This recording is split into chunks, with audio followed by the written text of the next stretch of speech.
قل هو اللہ احد اللہ الصمد لم یلد ولم یولد ولم یکن لہ کفوا احد۔ صدق اللہ العظیم۔ گزشتہ دنوں میں ہم نے یہ پڑھا کہ سورۃ الفیل جو ہے اس میں نبی علیہ الصلوۃ والسلام کی ولادت مبارکہ کے سال کا تذکرہ ہے۔ نبی علیہ الصلوۃ والسلام سید المرسلین رحمت للعالمین عام الفیل کے ساتھ میں دنیا میں تشریف لائے، یہ نعمت ملی، سعادت ملی۔ پھر آپ صلی اللہ علیہ وسلم کا قبیلہ کیا تھا اس کا تذکرہ سورۃ القریش میں ہے۔ جب آپ نے نبوت کا دعویٰ فرمایا تو ارد گرد کا ماحول کیسا تھا اس کا تذکرہ سورۃ ارأیت الذی یکذب بالدین میں۔ پھر نبی علیہ الصلوۃ والسلام پر اللہ تعالیٰ نے کیا انعامات دیے، کیا خیر کثیر ان کو عطا فرمائی، اس کا تذکرہ سورہ کوثر میں ہے۔ یہاں پہنچ کر اللہ نے اپنے محبوب سے ایک دو ٹوک اعلان کروایا جس کو بانگ درا کہتے ہیں، برملا اعلان، بے بانگ دہل اعلان کہ اے کافرو تمہارے لیے تمہارا دین، میرے لیے میرا دین۔ اتنی وضاحت کے ساتھ شرک سے بیزاری اور توحید کا پیغام نبی علیہ السلام نے پہنچا۔ پھر اللہ نے اپنے محبوب صلی اللہ علیہ وسلم کی کیسے کیسے مدد فرمائی اس کا تذکرہ سورۃ النصر میں ہے۔ پھر آپ صلی اللہ علیہ وسلم کا ایک بہت قریبی رشتہ دار تھا، چچا تھا، بہت خوبصورت تھا، بہت مالدار تھا۔ اس کے بچوں کے ساتھ نبی علیہ السلام کی رشتہ داریاں تھیں، بچیوں کے نکاح کیے ہوئے تھے، مگر وہ بڑا موذی انسان تھا اور نبی علیہ السلام کو بہت اذیت پہنچاتا تھا۔ اس کی بیوی ام جمیل خباثت میں اس سے بڑی ہوئی تھی۔ ان دونوں کے برے انجام کا تذکرہ سورۃ تبت یدا میں ہے۔ پھر اس کے بعد پورے قرآن مجید کا نچوڑ اور خلاصہ سورہ اخلاص میں۔ اگر بالفرض قرآن مجید کو کشید کیا جائے تو جو پورے قرآن کا نچوڑ نکلے گا وہ سورہ اخلاص ہے۔ آج سورہ اخلاص کے بارے میں انشاءاللہ ہم بات کریں گے۔ اللہ کی شان دیکھیں کہ آج 23 کی رات بھی ہے اور جمعہ کی رات بھی۔ سورہ اخلاص جلب منفعت سے تعلق رکھتی ہے اور اس کے بعد معوذتین دفع مسرت سے تعلق رکھتی ہے۔ اب آ جائیے سورت کی طرف۔ قرآن مجید کی 114 صورتیں ہیں کل، ان میں سے 112 صورتوں کے نام ان صورتوں کے اندر جو الفاظ آئے ہیں اس کی وجہ سے رکھے گئے ہیں، جیسے سورہ بقرہ، سورہ آل عمران، سورہ نساء۔ دو صورتیں ایسی ہیں کہ ان کا نام مضمون، سورت کے مضمون کی وجہ سے رکھا گیا، ایک سورہ فاتحہ اور ایک سورہ اخلاص۔ اس سورت کو سورہ اخلاص کہنے کی 4 وجوہات ہیں۔ پہلی وجہ کہ اس میں اللہ تعالیٰ کی شان اور اس کی صفات کے سوا اور کچھ بیان نہیں ہوا۔ دوسرا یہ کہ یہ سورت انسان کو اعتقاد کو خالص کر دیتی ہے۔ تیسرا یہ کہ یہ سورت اس نام کے معنی کے لحاظ سے دی گیا ہے اس کا نام کہ جو شخص بھی سورت کے معنی و مفہوم پر یقین رکھتے ہوئے پڑھے گا وہ شرک سے خلاصی پائے گا۔ اور چوتھی وجہ اس سورت کو سورہ اخلاص کہنے کی یہ بھی ہے کہ جو بندہ اس اعتقاد کے کہ یہ بندے کے اندر اخلاص پیدا کرتی ہے۔ دوسرا نام ہے توحید کہ بندے کو توحید خالص کا پیغام دیتی ہے۔ تیسرا نام ہے سورہ نجات، یہ بندے ایک نام ہے سورۃ الاساس کیونکہ یہ توحید پر مشتمل ہے اور توحید تمام اعتقادات کی بنیاد اور اساس ہے، اس لیے اس کا نام سورۃ الاساس ہے۔ اور ایک روایت ابی بن کعب رضی اللہ عنہ اور انس بن مالک کی یہ بھی ہے کہ 7 آسمان اور 7 زمینوں کو قل هو اللہ احد کی بنیاد پر قائم کیا گیا۔ اس کا نام ہے ایک سورۃ المانعہ۔ چنانچہ اللہ تعالیٰ نے اپنے نبی علیہ السلام سے معراج کے موقع فرمایا میں نے آپ کو سورہ اخلاص عطا کی ہے، یہ میرے عرش کے خزانوں میں سے ہے اور یہ عذاب قبر اور اگرمی کے عذاب سے بچانے والی ہے، یعنی جہنم کے عذاب سے بچانے والی ہے۔ ایک اس کا نام ہے سورۃ النجات کیونکہ بندے کو کفر سے دنیا میں اور آخرت میں آگ سے نجات عطا کرتی ہے۔ ایک اس کا نام ہے سورۃ التفرید، تفرید فرد وحید سے ہے، یعنی اللہ تعالیٰ کی توحید پر مشتمل ہے۔ ایک اس سورت کا نام ہے سورۃ التجرید چونکہ اللہ تعالیٰ ابوت اور بنوت سے پاک ہے، نہ اس کا کوئی باپ ہے نہ اس کا کوئی بیٹا ہے، اور اس سورت میں یہ عقیدہ بیان کیا گیا ہے۔ ایک اس سورت کا نام ہے سورۃ النور کہ اس سورت کا اعتقاد بندے کو نور ایمان سے منور کر دیتا ہے۔ 10واں نام ہے سورۃ الامان، یہ سورت بندے کو کفر اور شرک سے امان عطا کرتی ہے۔ اس سورت کا ایک نام ہے سورۃ الولایہ، چونکہ بندہ اس کو پڑھتا ہے تو اللہ اس کو اپنی ولایت عطا فرما دیتا ہے۔ ایک اس کا نام ہے سورۃ النسبہ، یعنی یہ سورت مشرکین کے سوال پوچھنے کے جواب میں اتری. انہوں نے پوچھا تھا کہ آپ کے اللہ کا نسب کیا ہے، تو اس صورت میں یہ مضمون بیان کیا گیا، اس لیے اس کو سورۃ النسبہ کہتے ہیں. ایک ہے سورۃ المعرفہ کہ اس صورت میں اللہ تعالیٰ کی معرفت کامل بیان کی گئی.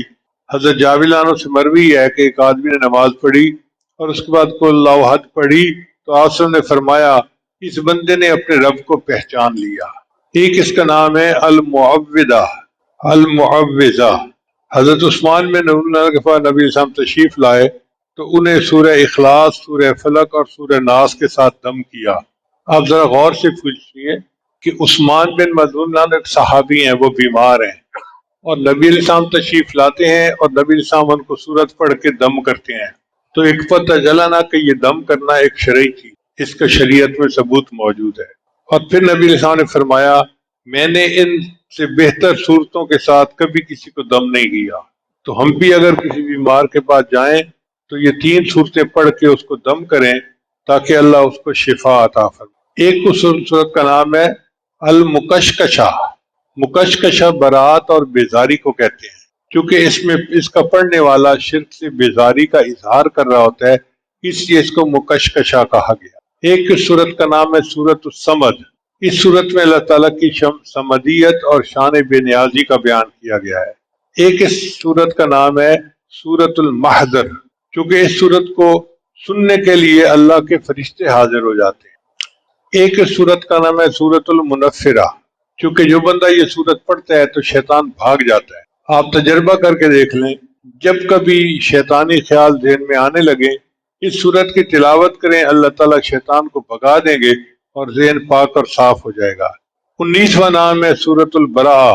حضور صلی اللہ علیہ وسلم نے اس آدمی کو یہ صورت پڑھتے ہوئے دیکھا تو فرمایا کہ یہ بندہ شرک سے بری ہو گیا.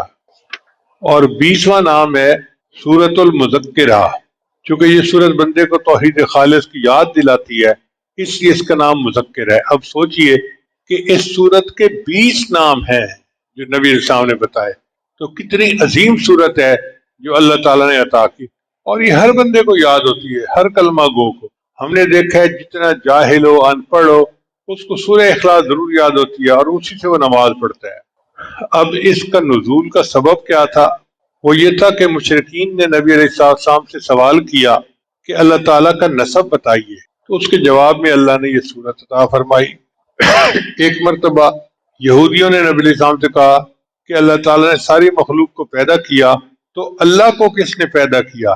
اس کے جواب میں یہ صورت نازل ہوئی. حضرت انس رضی اللہ عنہ کا قول ہے کہ خیبر کے یہودیوں نے خدمت گرامی میں حاضر ہو کر عرض کیا ابو القاسم، اللہ نے ملائکہ کو نور سے پیدا کیا، آدم علیہ السلام کو لیسدار مٹی سے پیدا کیا، ابلیس کو آگ کے شعلوں سے پیدا کیا، آسمان کو دھوئیں سے اور زمین کو پانی کی جھاگ سے پیدا کیا.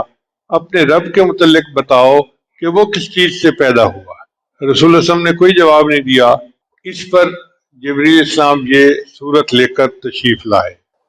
عامر بن طفیل اور اربد بن ربیعہ نبی السلام کی خدمت میں آئے. عامر نے کہا محمد صلی اللہ علیہ وسلم تم کس کی طرف ہم کو بلاتے ہو؟ نبی السلام نے فرمایا اللہ کی طرف. عامر نے کہا اپنے رب کی حالت تو بیان کرو، وہ سونے کا بنا ہوا ہے، چاندی کا بنا ہوا ہے، لوہے کا بنا ہوا ہے یا لکڑی کا؟ کیونکہ وہ تو بت پرست تھے نا، تو وہ سمجھتے تھے کہ خدا بھی بتوں میں سے کوئی بت ہے. اس کے جواب میں یہ صورت نازل ہوئی. بعد میں اربد کے اوپر بجلی گری اور وہ مارا گیا اور عامر کو طاعون کے ذریعے سے اللہ نے موت دی. اب اس صورت کے فضائل ذرا سن لیجئے تاکہ اس صورت کی تفسیر پڑھنے کا ہمیں لطف آئے. یہ صورت 1/3 قرآن کے برابر ہے، 1/3 قرآن کے برابر ہے.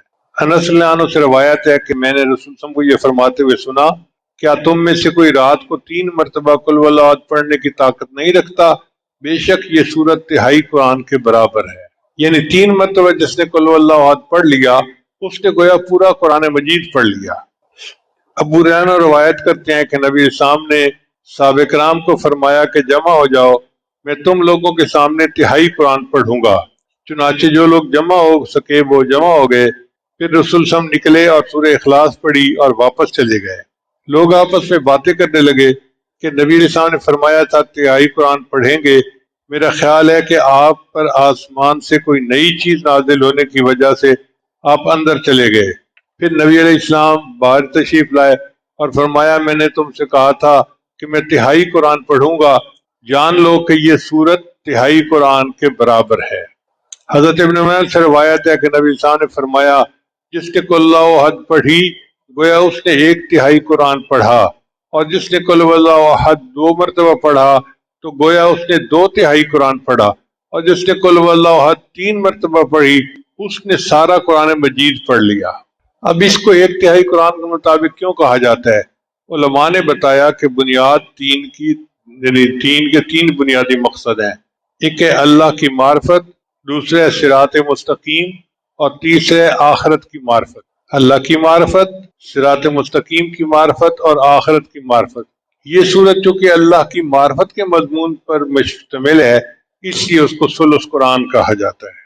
پھر دوسری فضیلت یہ ہے کہ یہ صورت ہر شر اور پریشانی، عبداللہ ابن خبیب رضی اللہ عنہ فرماتے ہیں یہ بات بتائی تو آپ صلی اللہ علیہ وسلم نے فرمایا، اس سے پوچھا کہ بھئی اس کا سبب کیا ہے کہ تم ہر رکعت میں سورت اخلاص پڑھتے ہو؟ اس نے کہا کہ یہ رحمان کی صفت ہے اور میں پسند کرتا ہوں کہ میں اس کو پڑھوں۔ آپ صلی اللہ علیہ وسلم نے فرمایا اس شخص کو بتا دو کہ اللہ بھی اس سے محبت کرتے ہیں، یعنی جو بندہ سورہ اخلاص سے محبت کرتا ہے اس کے بدلے اللہ اس بندے سے محبت فرماتے ہیں۔ یہ سورت جنت میں داخلے کا باعث ہے۔ مسجد قباء میں ایک امام صاحب تھے، وہ ہر رکعت میں کوئی سورت پڑھتے تھے اور پھر سورہ اخلاص پڑھتے تھے۔ لوگوں نے کہا کہ بھئی تم کوئی اور سورت پڑھ لیتے ہو تو سورہ اخلاص پڑھنے کی کیا ضرورت ہے؟ انہوں نے کہا بھئی میں تو پڑھوں گا۔ جب لوگوں نے زیادہ ڈیمانڈ کی کہ ایک سورت پڑھیں تو انہوں نے کہا اچھا کسی اور کو امام بنا لو۔ اب ان سے بہتر نیک تقوی والا اور کوئی بندہ تھا نہیں، اور لوگ چاہتے تھے کہ وہی امامت کروائیں۔ چنانچہ نبی علیہ السلام کی خدمت میں حاضر ہوئے، اے اللہ کے حبیب صلی اللہ علیہ وسلم ہمارا امام صاحب کے ساتھ یہ معاملہ ہے۔ تو نبی علیہ السلام نے اس کو بلا کر پوچھا کہ بتاؤ بھائی تم ایسا کیوں کرتے ہو؟ اس نے کہا اے اللہ کے حبیب صلی اللہ علیہ وسلم مجھے اس سورت کے مضمون سے بہت محبت ہے اور میں چاہتا ہوں ہر رکعت میں یہ سورت پڑھا کروں۔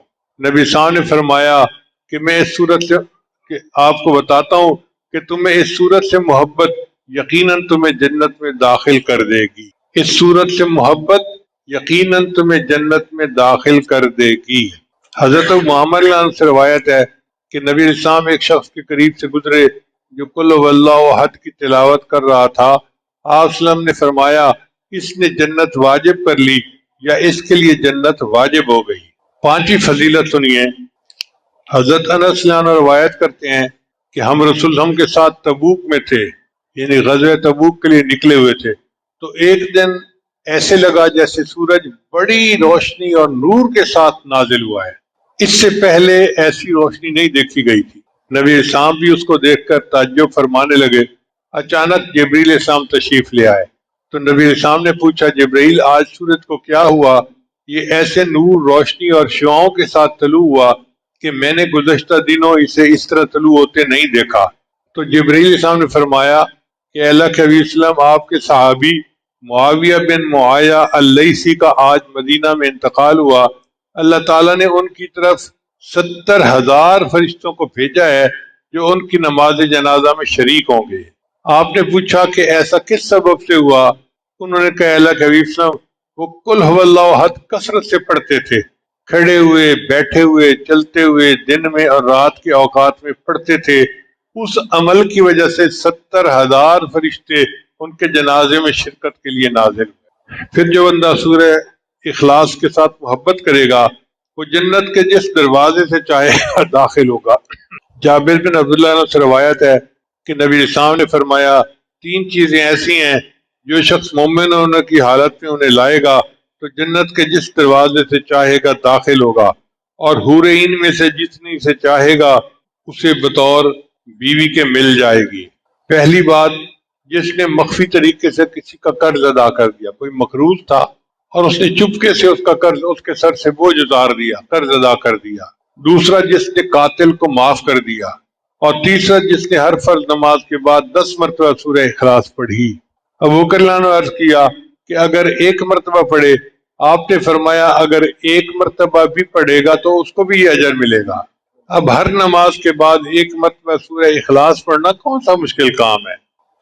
جابر بن عبداللہ سے روایت ہے کہ نبی صاحب نے فرمایا جس شخص نے قل ہو احد ہر دن 50 مرتبہ پڑھا تو قیامت کے دن اس کو قبر سے اس طرح اٹھایا جائے گا کہ اللہ فرمائیں گے اے اللہ کی تعریف کرنے والے اٹھ جا اور جنت میں داخل ہو جا، یعنی پروٹوکول کے ساتھ اس کو بلایا جائے گا، اے اللہ کی تعریف کرنے والے اٹھ جا اور جنت میں داخل ہو جا۔ پھر فقر اور تنگ دستی کو یہ صورت دور کر دیتی ہے۔ حضرت جریر بن عبداللہ عنہ سے روایت ہے کہ نبی صاحب نے فرمایا جس نے قل هو اللہ احد پڑھی تو اس کے گھر والوں اور پڑوسیوں سے فقر و افلاس کو اللہ تعالیٰ دور کر دیتے ہیں۔ آج جس بندے کو دیکھو وہ غربت کا اور افلاس کا رونا رو رہا ہے، اور قرآن عظیم الشان میں اللہ نے دیکھو کیا کیا ہمیں نعمت موتی عطا کر دیے کہ جو شخص روزانہ سورہ اخلاص پڑھے گا اللہ اس سے، اس کے گھر والوں سے اور اس کے پڑوسیوں سے بھی اللہ تعالیٰ فقر اور تنگ دستی کو دور کر دے گا۔ نبی صاحب نے فرمایا کہ جس نے 10 مرتبہ سورہ اخلاص پڑھی اس کے بدلے اس کے لیے جنت میں ایک محل بنا دیا جائے گا۔ جو بندہ چاہتا ہے کہ جنت میں میرا محل ہو تو 10 مرتبہ سورہ اخلاص پڑھ لے۔ آج یہ تو دل کرتا ہے کہ ڈیفنس میں میرا محل ہو، میرا فلاں جگہ محل ہو، میرا فلاں جگہ محل ہو۔ بھئی جنت کا محل تو بہت اعلیٰ ہے، 10 مرتبہ پڑھنے پر وہ مل جاتا ہے، اور جس نے 20 مرتبہ پڑھا اس کے بدلے اس کے لیے جنت میں 2 محل بنا دیے جائیں، اور جس نے 30 مرتبہ پڑھا اس کے بدلے اس کے لیے جنت میں 3 محل بنا دیے جائیں گے۔ حضرت عمر لانو نے عرض کیا ہے اللہ کے حبیب اسلام پھر تو ہم اپنے محلوں کی تعداد میں ضرور اضافہ کریں گے۔ نبی اسلام نے فرمایا تم جتنا بھی اضافہ کر لو اللہ کے خزانے اس سے بھی زیادہ وسیع ہیں۔ ایک روایت میں آتا ہے کہ نبی صاحب نے فرمایا جس نے قل هو اللہ احد صبح کی نماز کے بعد 12 دفعہ پڑھی اس نے 4 مرتبہ قرآن مجید پڑھ لیا اور وہ اس نے روئے زمین کا سب سے افضل بندہ ہوگا بشرطے کہ وہ تقوی اختیار کرے۔ پھر ایک صورت میں ایک انس جانو سے روایت کرتے ہیں کہ نبی صاحب نے فرمایا جو شخص قل هو اللہ احد 200 مرتبہ پڑھے گا اس کے 50 سال کے گناہ معاف ہوں گے بشرطے کہ وہ 4 کاموں سے بچے، ناحق خون، ناحق مال، حرام کاری اور شراب پینا۔ ان سے اگر بچے گا تو اللہ اس کے 50 سال کے گناہوں کو معاف کر دیں گے۔ اس کا مطلب یہ ہے کہ 200 مرتبہ پڑھنے سے اللہ تعالیٰ پوری زندگی کے گناہ معاف کر دیتے ہیں۔ اب ذرا ان فضائل کو ترتیب کے ساتھ سنیے اور غور کیجئے کہ کتنی عظیم صورت ہے۔ پہلی بات، اس صورت کی تلاوت 1/3 قرآن مجید کے مطابق برابر ہے۔ اس کے پڑھنے والے کے 50 سال کے گناہ معاف کر دیے جاتے ہیں۔ اس کو روزانہ پڑھنے والا بندہ روئے زمین کا سب سے افضل بندہ ہوتا ہے۔ اس کے پڑھنے والے سے اللہ تعالیٰ فقر اور تنگ دستی دور کر دیتے ہیں۔ اس کے پڑھنے والے کے لیے ہر شر اور پریشانی سے اللہ حفاظت فرماتے ہیں۔ اس کا پڑھنے والا اللہ کا محبوب بن جاتا ہے۔ اس کے پڑھنے والے کے جنازے میں فرشتے شامل ہوتے ہیں۔ اس کے پڑھنے والے کے لیے یہ سورت جنت میں داخلے کا باعث ہے۔ اس کے پڑھنے والے کو جنت کے جس دروازے سے چاہے گا کہا جائے گا کہ داخل ہو جا۔ اس کے پڑھنے والے کے لیے اللہ تعالیٰ جنت میں محل تیار کر دیتے ہیں۔ اب ان فضائل کو سامنے رکھیں تو دل چاہتا ہے کہ ہر نماز کے بعد سورت اخلاص پڑھا کریں اور نمازوں میں بھی سورہ اخلاص پڑھا کریں۔ یہ تھے اس سورت کے فضائل۔ اب اس سورت کی تفسیر کی طرف آئیے۔ اللہ فرماتے ہیں قل اے میرے محبوب کہہ دیجئے۔ اللہ تعالیٰ اس سورت کو خود بھی بیان فرما سکتے تھے مگر اپنے محبوب کی زبان فیض ترجمان سے اللہ نے اس کا جواب دلوایا۔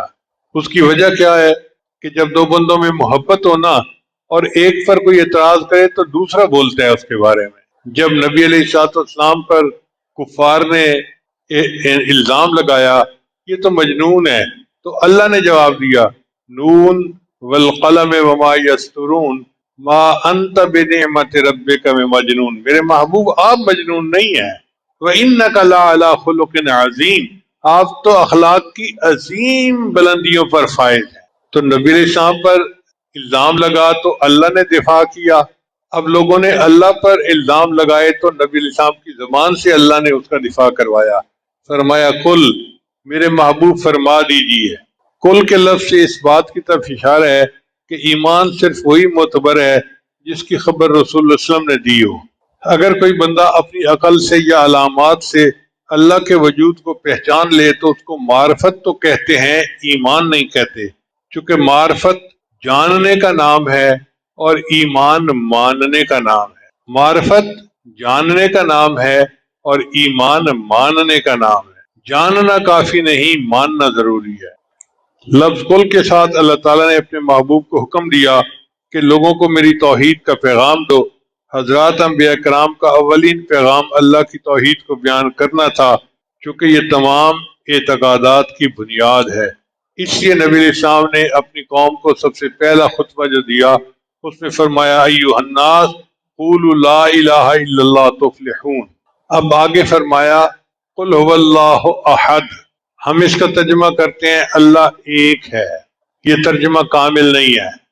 اردو زبان میں ایک کے علاوہ کوئی لفظ ہی نہیں جو ہم استعمال کر سکیں، لیکن عربی زبان چونکہ بہت وسیع ہے، وہ ہر کیفیت اور لفظ کے لیے الگ لفظ استعمال کرتی ہے۔ اب ایک لفظ ہے واحد اور ایک لفظ ہے احد۔ اللہ فرماتے ہیں قل هو اللہ احد، کہہ دیجئے کہ اللہ ایک ہے۔ تفصیل یہ ہے کہ ایک ہوتا ہے تعدد یعنی تعداد زیادہ ہونا، ایک ہوتا ہے تجزی یعنی ایک چیز کے اجزاء زیادہ ہونا۔ مثال کے طور پہ ایک انسان، اب ایک انسان ہے تو 2 3 4 10 100، یہ تعدد ہو گیا، کئی انسان ہو سکتے ہیں۔ اور تجزی کا مطلب یہ ہے کہ اس انسان کی آنکھیں ہیں، کان ہیں، زبان ہے، الگ الگ اس کے اعضاء ہیں تو جزو ہیں اس کے۔ اللہ تعالیٰ تعدد سے بھی پاک ہے، تجزی سے بھی پاک ہے، اس لیے اللہ تعالیٰ کے لیے احد کا لفظ لایا گیا۔ اب احد کا کیا معنی بنے گا کہ اللہ اکیلا ہے، اللہ تنہا ہے، اللہ یکتا ہے، اللہ یونیک ہے، اس جیسا کوئی ہے ہی نہیں۔ یہ اس کا ترجمہ بنے گا اللہ ایک ہے۔ یہ اللہ جو ہے یہ اللہ تعالیٰ کا اسم ذات ہے اور اسی کو ہمارے مشائخ نے اسم اعظم کہا ہے۔ قل هو اللہ احد، آپ فرما دیجئے کہ اللہ یکتا ہے۔ اللہ الصمد، اللہ تعالیٰ بے نیاز ہے۔ بے نیاز کا کیا مطلب؟ جس کو کسی کی پرواہ نہ ہو، مگر یہ لفظ بے نیاز بھی پوری طرح اس لفظ کا ترجمہ نہیں بنتا، چونکہ اردو زبان میں بے نیاز کا ترجمہ، بے نیاز سے ترجمے کے علاوہ کوئی اور لفظ ہے ہی نہیں۔ عربی میں صمد اس مضبوط چٹان کو کہتے ہیں جس کا سہارا لے کر کوئی بندہ اپنے دشمن کے خلاف لڑتا ہے۔ پھر یہ صمد کا لفظ ایسے سرداروں کے لیے استعمال ہونے لگا جو لوگوں کو پناہ دیتے تھے، تو مضبوط سہارا اس کے لیے لفظ صمد کا استعمال ہونے لگا۔ چنانچہ عبداللہ بن مسعود کا قول ہے کہ صمد اس سردار کو کہتے ہیں جس کی سرداری انتہا کو پہنچ چکی ہو، وہ ذات جس کی طرف ضرورت کے موقع پر رجوع کیا جائے اور مصیبت کے وقت اس سے مدد لی جائے۔ ایک معنی ہے کہ صمد وہ ذات ہے جو چاہے کرے، جو ارادہ ہو فیصلہ کرے اور اس کے فیصلے کو کوئی چیلنج نہ کر سکے، نہ اس کی قضاء کو کوئی ٹھکرا سکے۔ ایک معنی صمد کا یہ ہے کہ اللہ تعالیٰ سردار ہے اور تمام حاجات میں اللہ کی طرف رجوع کیا جاتا ہے۔ ایک معنی اس کا ہے بلندی، کہ صمد وہ ذات جس سے بلند کوئی دوسری ہستی نہ ہو۔ ایک اس کا معنی یہ ہے کہ وہ ہستی جو مخلوق کے فنا ہونے کے بعد بھی باقی رہے گی، ہر چیز فنا ہو جائے گی سوائے اللہ رب العزت کی ذات کے۔ ایک اس کا معنی یہ ہے کہ وہ ذات جس کو نہ موت آئے، نہ نیند آئے، نہ کوئی اس کا وارث بن سکے، وہ صمد ہوتا ہے۔ ایک معنی صمد کا یہ ہے کہ وہ ذات جس میں کوئی عیب نہ ہو۔ ایک معنی اس کا یہ ہے کہ وہ ذات جس کے اوپر آفات نہ آئے۔ ایک معنی اس کا یہ ہے کہ وہ ذات جو غالب آئے ہمیشہ، کبھی مغلوب نہ ہو۔ ایک معنی یہ ہے کہ وہ عظیم ذات جس سے کوئی دوسرا عظیم نہ ہو۔ مولا علی قاری رحمۃ اللہ نے ان تمام اقوال کا خلاصہ بیان کیا، وہ یہ ہے کہ صمد وہ پروردگار ہے جو سب سے بے پرواہ ہے، وہ کسی چیز کا محتاج نہیں اور سارے لوگ اس کے محتاج ہیں۔ سید عطا اللہ شاہ صاحب بخاری رحمۃ اللہ فرماتے ہیں کہ اللہ الصمد کے معنی میں مجھے ہمیشہ تردد رہا کہ اس کے معنی ہے بے نیاز۔ میرے دل کو تسکین نہیں ہوتی تھی۔ جیل میں نے شاہ عبد القادر کا ترجمہ منگوایا تو لکھا ہوا تھا کہ اللہ الصمد، اللہ نرادھار ہے۔ نرادھار اب اردو کا لفظ نہیں تھا، کسی اور زبان کا تھا، تو وہ کہنے لگے کہ میں سوچنے لگا کہ نرادار ہو سکتا ہے سنسکرت کا لفظ ہو یا کسی اور کا، تو کوئی ایسا بندہ ڈھونڈوں کہ جو جانتا ہو۔ اس وقت جیل میں ایک پنڈت آیا ہوا تھا، بنکی شرما۔ فرماتے ہیں میں بنکی شرما کے پاس گیا اور میں نے اس سے پوچھا کہ بھئی نرادھار کا کیا معنی ہے؟ یہ لفظ سنتے ہی وہ جھومنے لگا، واہ واہ واہ واہ کہنے لگا میں حیران کہ میں بیٹھا انتظار میں ہوں اور یہ اپنے مزے لیے جا رہے۔ تو میں نے کہا کہ پنڈت جی مجھے بتائیں اس کا معنی کیا ہے؟ اس نے کہا کہ یہ سنسکرت زبان کا لفظ ہے اور اس کا معنی یہ ہے کہ وہ ذات کہ جس کے بن کسی کا کام بنے نہیں اور جس کا کام کسی کے بن اڑے نہیں، وہ ذات کہ جس کا کام کسی کے بغیر اڑے نہیں اور جس کے بغیر کسی کا کام بنے نہیں۔ فرماتے ہیں کہ مجھے ایسے لگا جیسے گمشدہ متاع مجھے مل گئی ہے۔ اچھا، اللہ تعالیٰ کا یہ نام صمد بیک وقت تسبیح بھی ہے، تحمید بھی ہے۔ تسبیح اس طرح کہ اللہ کی اس میں شان بیان کی گئی، اللہ تعالیٰ کے صفت بیان کی گئی کہ وہ اس میں کوئی عیب نہیں۔ تسبیح کا یہ مطلب ہے اللہ تعالیٰ ہر عیب سے پاک ہے۔ اور تحمید میں اللہ کی حمد بیان کی گئی کہ وہ سب کی مدد کرتا ہے، سب کی حاجات کو پورا کرتا ہے۔ ہمارے مشائخ نے اپنی کتابوں میں دو لفظ استعمال کیے ہیں، باہما اور بے ہما، یعنی اللہ مخلوق کے ساتھ بھی ہے اور مخلوق سے الگ بھی ہے۔ باہما کیا مطلب کہ سب کی ضروریات وہ پوری کرتا ہے، اور بے ہما کا مطلب اس کو کوئی حاجت نہیں کہ کوئی اس کی ضرورت کو پورا کرے۔ پھر آگے فرمایا لم یلد ولم یولد، اللہ تعالیٰ نے نہ کسی کو جنا اور نہ اللہ کو کسی نے جنا۔ یہ ان مشرکین کے جواب میں تھا جنہوں نے اللہ کا نسب نامہ پوچھا تھا۔ چنانچہ اگر ہم کہیں کہ اللہ تعالیٰ کی اولاد ہے تو یہ عہد کے منافی ہوا، اگر کہیں کہ اللہ تعالیٰ کا بیٹا ہے تو یہ صمد کے منافی ہے، کیونکہ بیٹا اپنے وجود میں باپ کا محتاج ہوتا ہے۔ ولم یکن لہ کفوا احد، اور نہیں ہے اس کا کوئی ہمسر۔ کفر کی تفسیر میں مفسرین نے کہا کہ اس کا مثل کوئی نہیں، اس کا برابر کوئی نہیں، یعنی اللہ تعالیٰ جیسا یا اللہ تعالیٰ کے برابر یا اللہ کا مثل کوئی نہیں۔ اللہ فرماتے ہیں لیس کمثلہ شیء، کوئی اس کے مثل نہیں ہے۔ اور بعض نے کہا کہ کفر سے مراد بیوی ہے، کہ اللہ تعالیٰ کی کوئی بیوی نہیں ہے۔ اس صورت میں 4 آیات ہیں اور ہر آیت نے اللہ کے کمالات کو ثابت کیا ہے۔ پہلی آیت نے وحدانیت کو ثابت کیا اور تعدد کی نفی کر دی، قل هو اللہ احد۔ دوسری آیت نے کمال کو ثابت کیا اور عجز کی نفی کر دی، اللہ الصمد۔ تیسری آیت نے دوام اور بقا کو ثابت کیا اور فنا کی نفی کر دی، لم یلد ولم یولد۔ چوتھی آیت نے عظمت و کبریائی کو ثابت کیا اور مثل کی نفی کر دی، ولم یکن لہ کفوا احد۔ چنانچہ اس صورت نے تمام شرک و کفر کی جڑوں کو کاٹ کے رکھ دیا۔ اس صورت نے تمام شرک اور کفر کی جڑوں کو کاٹ کے رکھ دیا۔ اب ذرا غور کیجئے، کبھی عدد میں شرک ہوتا ہے، لفظ احد کے ساتھ اس کی نفی کر دی گئی۔ کبھی مرتبہ و منصب میں شرک ہوتا ہے تو لفظ صمد نے اس کی نفی کر دی۔ کبھی حسب و نسب میں شرک ہوتا ہے تو لم یلد ولم یولد کے ساتھ نفی کر دی۔ کبھی کام اور اختیار میں ہوتا ہے تو ولم یکن لہ کفوا نے اس کی نفی کر دی۔ اب ذرا غور کیجئے، اس دنیا میں 6 طرح کے عقائد رکھنے والے لوگ پائے جاتے ہیں۔ پہلے ہوتے ہیں دہریہ، وہ کہتے ہیں جی اللہ تعالیٰ کی ذات کا انکار کرتے ہیں، عقیدہ یہ ہے کہ کائنات خود بخود وجود میں آ چکی، قل هو اللہ احد کے ساتھ اللہ کے وجود کو ثابت کیا اور ان کی تردید ہوگی۔ اس لیے اللہ تعالیٰ کو واجب الوجود کہتے ہیں کہ اللہ تعالیٰ ہی اصل وجود رکھتے ہیں، باقی ہر چیز کو وجود اللہ کی وجہ سے ہے۔ فارسی زبان کا لفظ ہے خدا، خدا کا معنی خود آ، یعنی جو خود بنا، اس کو کسی نے بنایا نہیں ہے۔ تو اللہ تعالیٰ نے کائنات کو پیدا کیا اور اس کائنات کو وہی چلا رہے ہیں۔ دوسرا عقیدہ ہے فلاسفہ کا، ان کا عقیدہ یہ ہے کہ بنانے والا کائنات کا کوئی ہے لیکن اس کی کوئی صفت نہیں، مادے سے پیدا ہوا۔ جیسے آج کل بھی بہت سارے دہریے یہی یقین رکھتے ہیں کہ بس مادے سے کائنات پیدا ہوئی، اب مادے کے اندر تو کوئی صفت نہیں ہے، تو اس صورت نے اس کی بھی نفی کر دی، چنانچہ اللہ تعالیٰ کی صفات بیان کی۔ تیسرا مشرکین اور ہندوؤں کا عقیدہ، مشرکین اور ہندوؤں کا عقیدہ یہ تھا کہ کہ اس کائنات میں بہت سارے خدا ہیں جو نظام کو چلا رہے ہیں۔ لفظ احد نے ان سب کی نفی کر دی کہ نہیں، بہت سارے خدا نہیں، خدا صرف ایک ہے، اکیلا ہے، یکتا ہے۔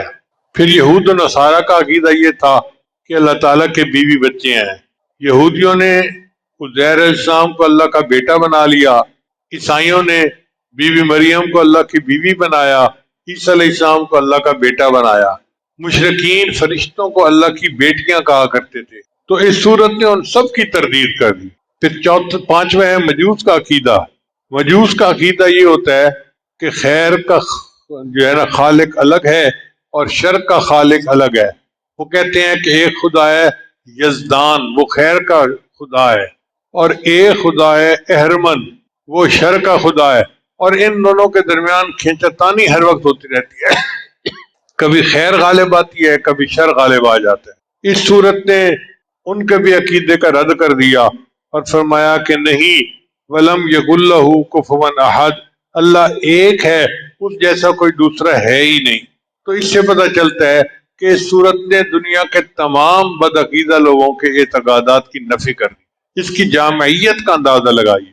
اب میں اس صورت کے مضمون کو سمجھنے کے لیے ذرا اپنے الفاظ میں بیان کرتا ہوں۔ الفاظ ہیں مشائخ صوفیاء کے، مگر اپنا مطلب سمجھنے کے لیے میں ان کو استعمال کروں گا۔ وہ کیسے کہ پہلی آیت ہے قل هو اللہ احد، آپ کو یہ سمری یاد ہو جائے گی جلدی۔ قل هو اللہ احد یہ ہے توحید وجودی، اللہ تعالیٰ واجب الوجود ہیں اور اللہ کے علاوہ کوئی اور خدا نہیں۔ اس کو کیا کہتے ہیں؟ توحید وجودی۔ مشائخ صوفیاء کی تشریح نہیں، یہ میں الفاظ ان کے استعمال کر رہا ہوں اپنے مضمون کو آسان بنانے کے لیے، سمجھانے کے لیے۔ تو قل هو اللہ احد میں توحید وجودی کا تذکرہ، پھر اللہ الصمد، اللہ بے نیاز ہے، اس کو کہتے ہیں توحید شہودی، مشاہدے سے ہے۔ اب آپ بتائیے، کیا آپ کا مشاہدہ ہے کہ اللہ سب کی حاجات کو پورا کرتا ہے؟ کوئی بندہ ایسا ہے جو کہے کہ میری حاجات اللہ پوری نہیں کرتا؟ اللہ کو ہماری ضرورت ہے اور ہمیں اللہ کی ضرورت ہے نا۔ تو اس نے گویا مشاہدے میں یہ بات لے آئی کہ اللہ ایک ہی ہے۔ تو قل هو اللہ احد یہ توحید وجودی ہے، اللہ الصمد یہ توحید شہودی ہے۔ پھر لم یلد ولم یولد، اس کو کہتے ہیں توحید ذاتی، نہ اللہ نے کسی کو جنا نہ کسی نے اللہ کو جنا۔ یہ مضمون کیا کہلاتا ہے؟ توحید ذاتی۔ ولم یکن لہ کفوا احد یہ ہے توحید صفاتی۔ اب چار نام یاد کر لیں، آپ کو پوری صورت کا خلاصہ فوراً ذہن میں آ جائے گا۔ توحید وجودی، توحید شہودی، توحید ذاتی، توحید صفاتی۔ چار صورتوں نے پوری تعلیمات کو اپنے اندر بند کر لیا۔ سورہ اخلاص سے ہمیں یہ سبق حاصل ہوتا ہے کہ ہم اللہ تعالیٰ کو ایک مانیں، اللہ کے ساتھ کسی کو شریک نہ ٹھہرائیں۔ ہمارے معاشرے میں بہت جلدی لوگ جو ہے نا وہ دوسروں کی طرف دھیان کر لیتے ہیں، ضعیف الاعتقاد ہے نا، چنانچہ اپنی حاجات اللہ کے علاوہ اولیاء سے مانگتے ہیں، قبروں سے مانگتے ہیں، پتہ نہیں کیا کیا کرتے ہیں۔ میرا اپنا مشاہدہ ہے کہ ایک مرتبہ ایک بندہ ملتزم سے لپٹ کے دعائیں مانگ رہا تھا، تو میں بھی انتظار میں تھا کہ مجھے ملتزم پہ جگہ ملے۔ اب جب وہ ملتزم سے وہ ہٹا تو اس نے وہیں کھڑے کھڑے فون کیا اور اپنی بیوی کو کہنے لگا کہ دیکھو دعائیں تو میں بھی کر رہا ہوں، لیکن تم اتنا کچھ لے کے داتا دربار چلی جاؤ، وہاں دعا کرو اللہ میرا اقامے کا کام کروا دے۔ بیت اللہ کے پاس کھڑا ہے اور وہاں سے بیوی کو کہہ رہا ہے کہ داتا دربار جا کے یہ چیز دو اور یہ دعا مانگو کہ اللہ ہمارا کام کر دے۔ تو ضعیف الاعتقادی کا یہ حال ہے۔ واللہ یقبض و یبسط و الیہ ترجعون، اللہ تعالیٰ ہی تنگی پیدا کرتا ہے، وہی وسعت پیدا کرتا ہے۔ کہہ دیتے ہیں کہ کسی نے کاروبار باندھا ہوا ہے، بہت سارے لوگ میرے پاس آتے ہیں کسی نے ہماری بیٹی کا رشتہ باندھ دیا ہے۔ بھئی کوئی نہیں باندھ سکتا، اللہ کی منشا ہے جو ہوگا، اللہ کے علاوہ کوئی باندھنے والا اور کھولنے والا نہیں ہے۔ اس لیے ہمیں چاہیے کہ ہم ایک اللہ کے در پر چکیں۔ آپ ذرا غور کیجئے گا، علمی نکتہ ہے کہ اللہ تعالیٰ نے بعض جانوروں کو ہاتھ نہیں دیے، گائے، بھینس، بکری، گھوڑا، اونٹ کسی کے ہاتھ نہیں ہے۔ وہ کھانے کے لیے اپنا سر نیچے جھکاتے ہیں اور پھر چارہ کھاتے ہیں۔ انسان کو اللہ نے ایسے نہیں بنایا، اللہ نے ہاتھ دیے ہیں۔ میرے بندے تیرا سر میرے سامنے جھکنے کے لیے ہے، میں نہیں چاہتا کہ یہ کھانے کے لیے نیچے جھکے، کھانا تیرے منہ تک میں پہنچا دوں گا۔ شاعر کے بہت پیارے شعر ہیں۔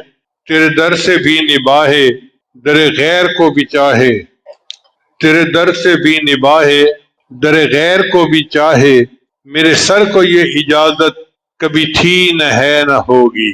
تیرے در سے بھی نباہے در غیر کو بھی چاہے، میرے سر کو یہ اجازت کبھی تھی نہ ہے نہ ہوگی۔ تیرا نام تک بھلا دوں تیری یاد تک مٹا دوں، مجھے اس طرح کی جرت کبھی تھی نہ ہے نہ ہوگی۔ میں یہ جانتے ہوئے بھی تیری انجمن میں آیا کہ تجھے میری ضرورت کبھی تھی نہ ہے نہ ہوگی۔ تو اگر نظر ملائے میرا دم نکل ہی جائے، تجھے دیکھنے کی ہمت کبھی تھی نہ ہے نہ ہوگی۔ جو گلا کیا ہے تجھ سے تو سمجھ کے تم کو اپنا، مجھے غیر سے شکایت کبھی تھی نہ ہے نہ ہوگی۔ تیرا حسن ہے یگانہ تیرے ساتھ ہے زمانہ، میرے ساتھ میری قسمت کبھی تھی نہ ہے نہ ہوگی۔ یہ کرم ہے دوستوں کا وہ جو کہہ رہے ہیں سب سے کہ نصیر یہ عنایت کبھی تھی نہ ہے نہ ہوگی۔ حقیقت یہ ہے کہ جس بندے کو ایک طرف جھکنا آ گیا اسے در در پہ نہیں جھکنا پڑتا۔ جسے ایک ذات کے سامنے رونا آ گیا اسے ہر ایک کے سامنے جا کے نہیں رونا پڑتا۔ علامہ اقبال نے کیا خوبصورت شعر کہا ہے، وہ ایک سجدہ جسے تو گراں سمجھتا ہے، ہزار سجدوں سے دیتا ہے آدمی کو نجات۔ ایک اللہ کے سامنے سجدہ کر لو، ہزار سجدوں سے نجات مل جائے گی۔ اس کے بالمقابل جو لوگ اللہ کو چھوڑ کر مخلوق سے امیدیں لگاتے ہیں ان کو ذلت اور رسوائی کے سوا کچھ بھی نہیں ملتا۔ اللہ فرماتے ہیں وَمَن يُشْرِكْ بِاللَّهِ فَكَأَنَّمَا خَرَّ مِنَ السَّمَاءِ فَتَخْطَفُهُ الطَّيْرُ أَوْ تَهْوِي بِهِ الرِّيحُ مِن مَّكَانٍ سَحِيقٍ۔ جو شخص اللہ کے ساتھ کسی کو شریک ٹھہرائے تو گویا وہ آسمان سے گر پڑا، پھر یا تو پرندے اسے اچک لے جائیں یا ہوا اسے کہیں دور دراز کی جگہ پر لا پھینکے۔ سر ایک ہے اور ایک ہی کے سامنے جھکانے کے لیے اللہ نے عطا کیا ہے۔ سر ایک ہے اور ایک ہی کے سامنے جھکانے کے لیے اللہ نے دیا ہے۔ سر جس پہ نہ جھک جائے اسے در نہیں کہتے، سر جس پہ نہ جھک جائے اسے در نہیں کہتے، در در پہ جو جھک جائے اسے سر نہیں کہتے۔ نبی علیہ السلام نے عبداللہ ابن عباس کو ایک نصیحت فرمائی جو توحید کے مضمون پہ مشتمل ہے۔ عن ابن عباس عنہ قال كنت خلف رسول اللہ صلی اللہ علیہ وسلم، ابن عباس کہتے ہیں کہ میں سواری پہ نبی صاحب کے پیچھے سوار تھا۔ فقال، نبی صاحب نے فرمایا یا غلام، اے لڑکے، انی اعلمک کلمات، میں تمہیں چند باتیں سکھاتا ہوں، احفظ اللہ یحفظک، تو اللہ کی حفاظت کر اللہ تجھے محفوظ رکھے گا، تو اللہ کو یاد رکھ اللہ تجھے محفوظ رکھے گا۔ احفظ اللہ تجدہ تجاہک، تو اللہ کو یاد کر اللہ کو اپنے سامنے پائے گا۔ اذا سألت فاسأل اللہ، اگر تو مانگے تو تجھے اللہ سے مانگنا چاہیے۔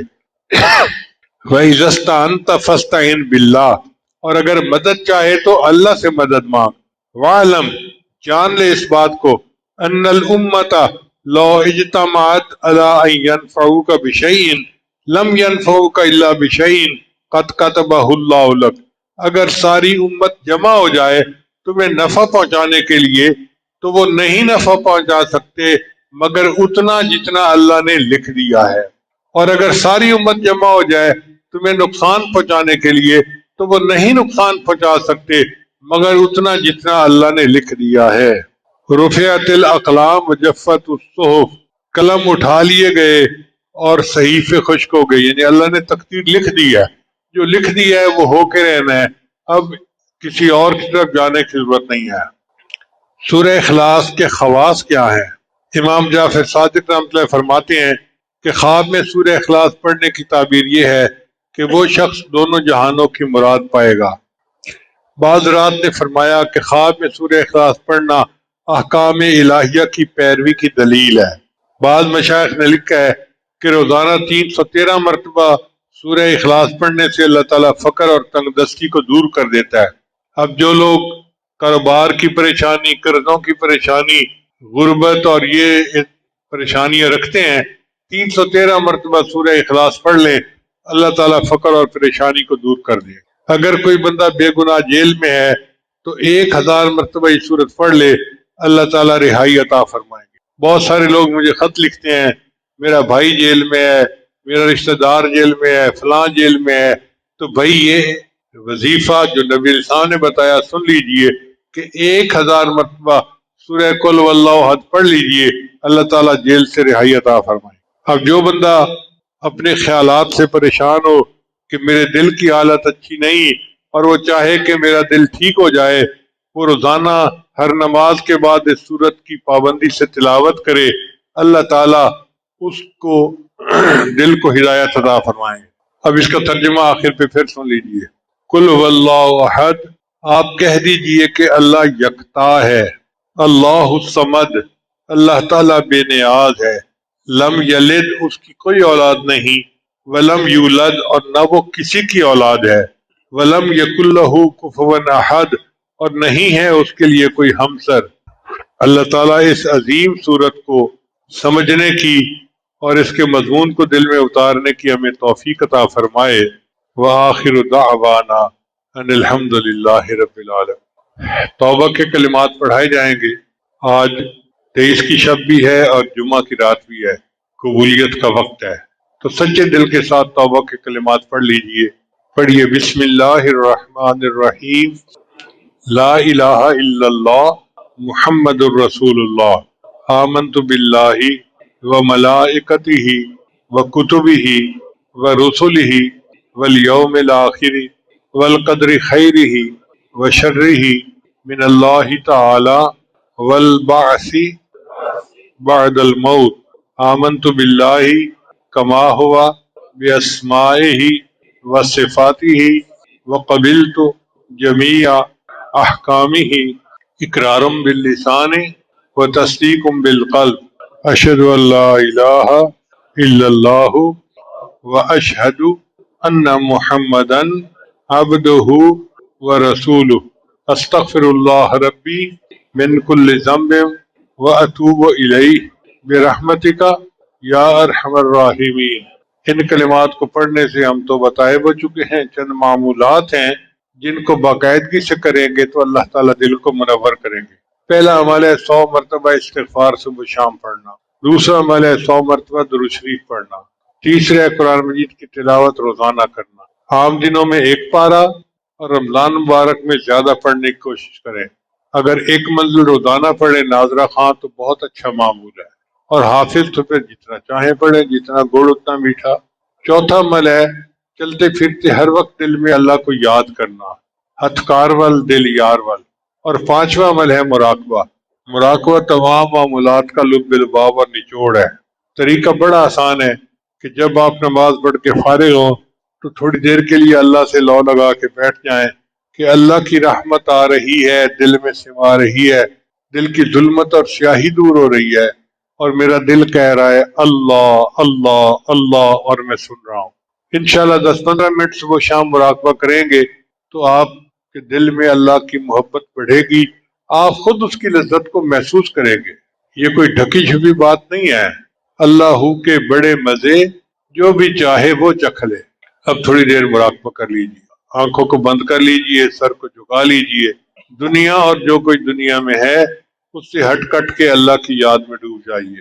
کس سے مانگیں کہاں جائیں، کس سے کہیں، اور دنیا میں حاجت روا کون ہے، سب کا داتا ہے تو، سب کو دیتا ہے تو، تیرے بندوں کا تیرے سوا کون ہے، کون مقبول ہے کون مردود ہے، بے خبر کیا خبر تجھ کو کیا کون ہے، جب تو لیں گے عمل سب کے میزان پر، تب کھلے گا کہ کھوٹا کھرا کون ہے، اولیاء تیرے محتاج اے رب کل، تیرے بندے ہیں سب انبیاء